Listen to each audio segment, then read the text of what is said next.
Bak, Əhməd Ağaoğlu bir dənə məqalə yazıb. Mən bütün xanımların onu oxumasını istəyirəm. Mən o məqalə Oxumuşam onu, sizin səhifənizdə paylaşmışdınız, səhv Baxın. etmirəmsə. adı belədir, Bəli, İslamiyyətdə qadın. Bəli, bəli. Orada Əhməd Ağaoğlu Sevinç xanım qadınlara deyir ki, bu kişilər sizin öz hüquqlarınızı, Allahın sizə verdiyi hüquqlarınızı bilmələrini istəmirlər. Çünki sizi istismar eləyirlər. Ona görə xahiş edir ki, ey xanımlar, savadlanın, oxuyun, görün ki, Allah sizə hüquq verib. Sonra da deyir ki, bu hüquqlar onu tələb edin. Ona görə baxın, dində biz Quranımızı, mən belə deyirəm, Azərbaycana Quran mərkəzli bir din anlayışı gətirəcəyik. Məzhəb mərkəzli yox. Allah Quranda buyurur ki, Sevinç xanım, insanları özünüzə çağırmayın. Gəl mənim cəmaatımdan ol, gəl mənim şeyximdən ol, gəl mənim əlimi öp, gəl mənim əbamı öp, bizim məzhəbə gəl, bizim məzhəbdən olmayan cənnətə girməyəcək. Bunların heç bir dəyəri yoxdur. Baxın, Allah nə söylüyor? İnsanları Allah'a çağırandan, diqqət edin burasına, lütfen ey insanlar, ey gözəl insanlar. Allah buyurur ki, insanları yalnız və yalnız Allah'a çağırandan daha gözəl sözlü kim ola bilər? Sen beni hara çağırırsan, sen Allah'a çağırıram. Seni tövhide çağırıram, la ilahe illallah. Şeyhime çağırmıram, cemaatıma çağırmıram, mezhebime çağırmıram. Hiçbir mezhep din değildir, dinin bir yorumudur. Mezhep imamını inkar etmek, dini inkar etmek değildir. Ben bu mezhep imamının fikrini kabul etmiyorum. Allah ona göre Kur'an'da buyurur ki, dinillah, Allah'ın dini. Şimdi Sevinç Hanım, bu kadar değerlerin içerisinde yetişen insan desek, model olsak, o insanın özelliği ne olur? Bakın Allah has kullar deyir. Bu bir saatte, saat yarımda danıştığımızın içerisinden bir şey çıkarır. Xas qullar, bəli. Müxlis qullar. Bu dediğim insanlar, bu dediğim değerlerle yetişen, bakın. Yani ağlının, vicdanının, iradesinin hakkını verip Allah'a teslim olup Allah'ın dediği ölçüde inşa olan insanın örneğini çıkarsak ne olacak? Bakın Bismillah. Bekara suresinin 177. ayetinde buyurur ki, Bismillah. Gerçek erdem yüzünüzü şerge ve gerbe çevirmek değildir. Biz ne demektir bu? Şekilçi olmayın. Adamın ebası var, sargı yerinde, sakkal yerinde, emmame yerinde. Ama başı var, içinde ağıl yoktur. Elinde de tesbihi, bakın, buna ben deyirəm, vizyon dindarlığı. Bugün insanlar, sosyal medyanın verdiği imkanların hamı vizyon insanı oldu. Hamı televizordu. Herkes özünü, kimin ağlı varsa güzel şeyler paylaşır.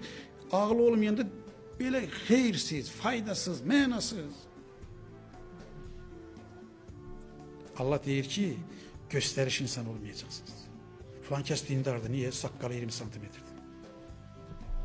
Kur'an'da sakkal koyun diye bir emir yok değil. Dindarlığın ölçüsü sakkaldı. Afganistan'da insanların sakkalını xətkeşini ölçürler. 20 santimetreden az olanı Müslüman hesap edemirlər. Ona göre Afganistan dünyada bir nömrəli ölkədir. Zengin, üniversiteleri, kızları, oğlanları, təyyarələri, xəstəxanaları görürsünüz də necə inkişaf edeyim. Dırnaq arasında. Aman Allah'ım, aman Allah'ım, bakın. Bəs ne istəyir Allah bizden? Fakat gösteriş dindarlık değildir. Gerçek erdem, gerçek iman eden kişi kimdir? Allah'a inanır. Portret çizir, bakın bir portret verir, örnek. Ahirete inanır. Ahiret dünyanın ruhudur.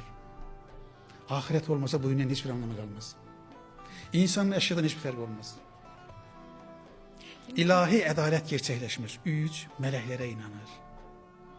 Meleklere inanın bir mesajı da budur ki, ey insan, hayat yalnız senin gördüğünden ibaret değildir. İlahi kelama inanır. Bakın Allah'ın kelamına inanır. Kelam sözüyle söz sözünün farkı var.